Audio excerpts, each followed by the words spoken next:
welcome back to Queen Bee TV. So this is my channel, my vlog, and I'm back. Yeah, it's a beautiful, perfect Sunday morning. Perfect kasi ayan guys, ang ganda ng sikat ni baklang araw. So for today's vlog, alam na this, kaya nandito na naman po kami ni Bee. Nakatawa na, no? Ay, dito na naman po kami ni Bee sa loob is dahil today, this is the day. Gunggong! Barinig kita sa mukha eh! Today po guys, ang second lap ng ating South Derby race. Yan, so ang release point na po natin is sa San Andres, Quezon. Dahil syempre, bago ko tuloy itong kakakuda ko, papasok ko muna ang aking intro, kaya intro, pasok!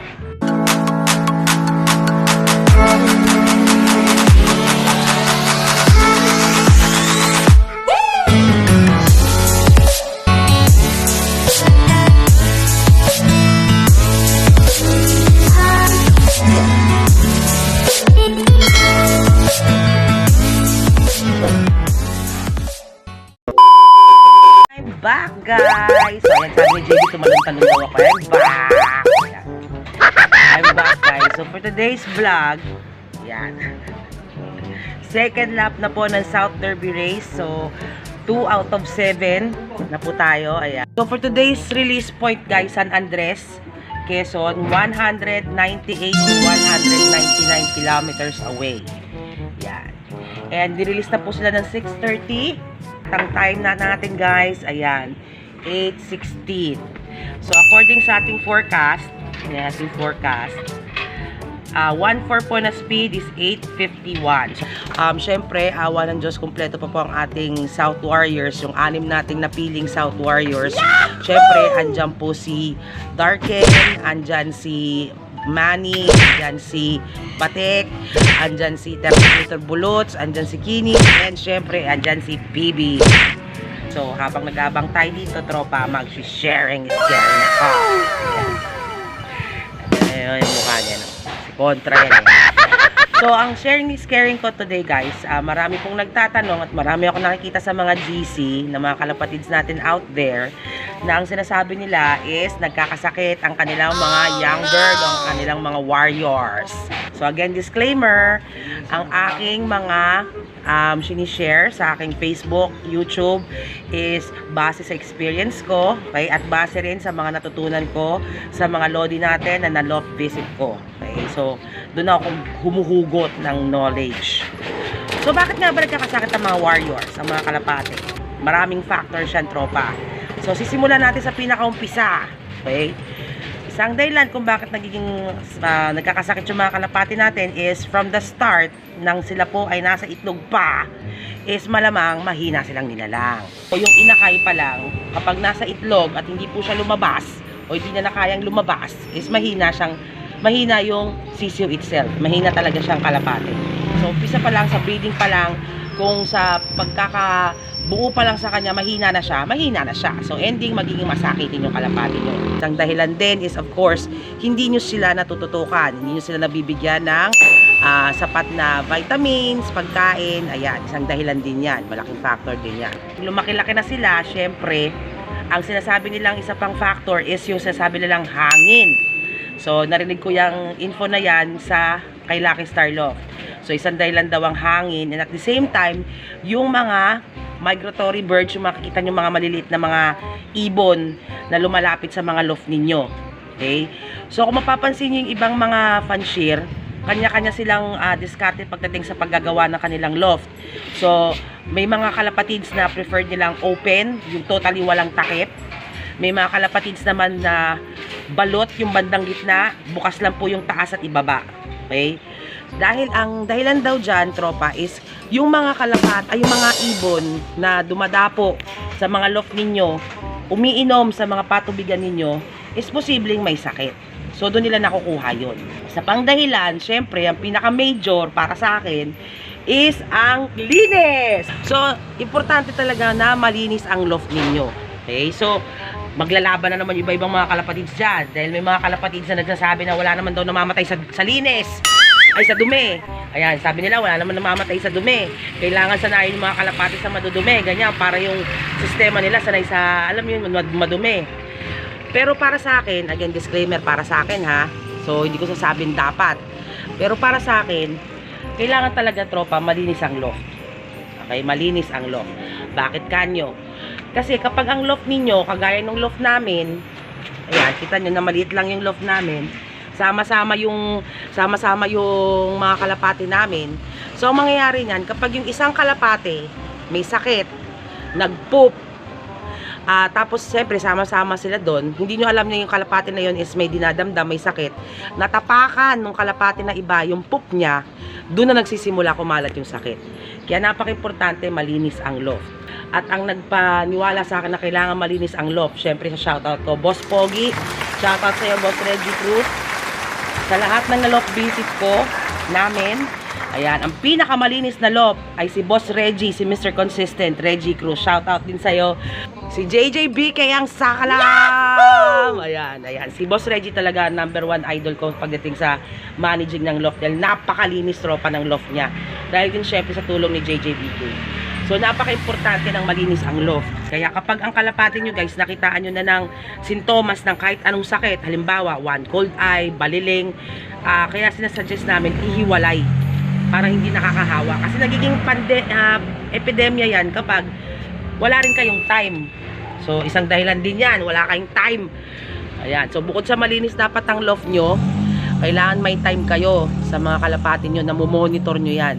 So sa amin, ang sinasuggest ko kay JB is, kung pwede sana is every other day. So ayan, kung makikita niyo yung paligid ko ngayon guys, ayan. Alam ata ni JB na ito yung i-real talk ko. Naglinis siya ng loft. Naglinis siya ng mga kulungan, ayan. Ayan, naglinis siya. Diba? So napaka-importante na malinis ang loft. So, yun lang ang masashare ko sa inyo tropa. So I'll be back pag meron na tayong warrior. Baba na kay mama! Baba na! Baba na! Baba na! Baba na! Pasok na tayo, dali! Pasok ka sa loob, dali! Halika na, kinis! O, kinis! Halika na! Pasok na! Pasok na dito kay mama! Dali! Pasok na! Pasok! Pasok! Pasok! Pasok! Pasok na! Pasok! LJB! Baba na kay mama! Baba na! Baba na! Baba na! Halika na! Halika na! Eh, napakailap pa naman ito. Mani! Pasok na! Pasok na! Pasok! Pasok! Pasok! Pasok! Pasok! Ayun na.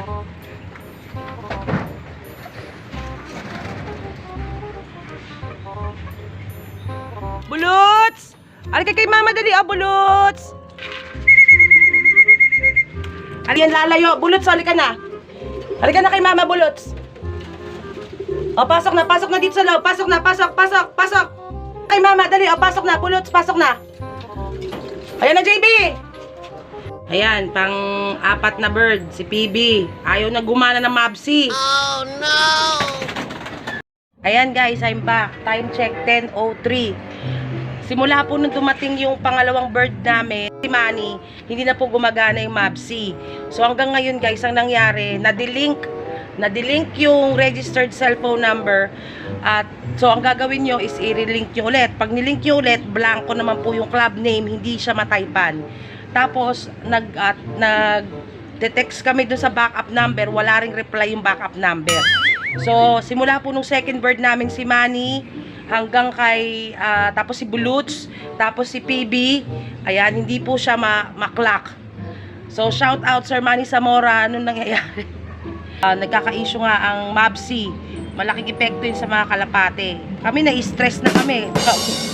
So sana ayusin nyo yan. Shoutout Sir Manny Zamora. Dahil binabayaran natin yun eh. So dapat maayos. Alam ko technical issue. Pero technical issue habang tumatagal wala. Nung nakaraan, loading lang eh. Ngayon totally nag-crash si Mabsi. Ayan guys. So dalawa na lang pang wala natin kalapate. 900 pa ang speed. Wala pa po si Darken at wala pa po si Batik. So I'll be back. A few moments later. Guys, 10:08. Andito na si Batik. Mamaya sabi ni Manny, wala na naman signal. Posibleng walang signal eh. Yung una nga, naklock ng maayos eh. Much later.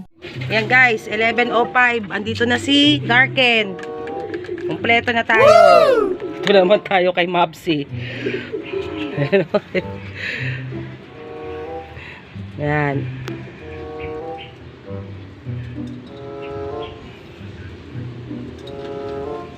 Last bird. Ang last bird na usually first bird. Yun, 7:24. Ayan, pumasok agad kasi wala na nagka-clock. Ayan, guys. Ayan, guys, I'm back. Hagardo Versosa na may tagyawat pa. So, ayan guys, kumpleto na tayo. Kakadating lang ni Darken. Ang unang bird namin, siya ang last bird. At nai-clock siya agad ni Mopsy kasi wala na pong nagka-clock. Stress na stress. So, ang mula sa 55 na load sa Mopsy, magkano na lang load natin, B? Nasa 30 na lang ang load namin. So, ganun kadami. So, papakita ko lang sila sa inyo, guys. Tara, salipin natin yung mga warriors natin. So, pasok tayo, tropa. Yan. So, ayan. Nandito na yung mga kalapati natin, guys. Unang dumating, ayan, si Kinis. Ayan po si Kinis, guys. At ayan po, ang luklukan na supladong si Manny. Yan po yung pangalawa. Pangatlong dumating, guys, ay si Terminator Buluts. Ayan, si Buluts ata yung pangatlo. Tapos sinundan po siya ni PB. Ayan si PB. Yung Grisel. Yan. Ang sumunod po ay si yan, si Batek. Yan, si Batek. At ang huling-huling dumating, eto. Ayan guys, si Darken. Nakatulala mode pa po si Darken. Pero, ba siya nakakainom, buksan na natin to. Kaya, inom ka na, Darken. Ayan po, uling dumating si Darken. So, awa ng Diyos. 6 out of 6. San Andres. Ayan, San Andres, Quezon. Second lap. So, shout out ko rin po pala ang Bio Research by Pigeon Sir Allen. Ayan, I'm wearing my Bio Research by Pigeon uniform. So, andito na po, kompleto po ang mga warriors natin. Ayan, so huling dumating. Ang usual na unang dumadating. Ang huling dumating natin ay si Darken. So, ayan si Darken. Ayan. Hindi ka pa ma-cut off. Ayan, nasa 700 na lang po ang speed niya. Ayan, si Darken. Norman, yan yung kalapati mo. Ayan. Sa susunod na loading, guys, tawid dagat na ang mga kalapati ko. So, Rufo, tatawid na sila ng dagat.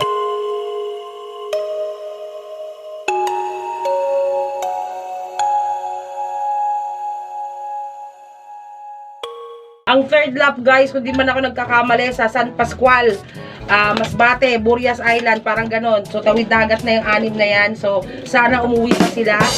Ayan. Di pa pala kayo nakasubscribe sa aking YouTube channel, please to subscribe to Queen Bee TV. Ayan, aking logo.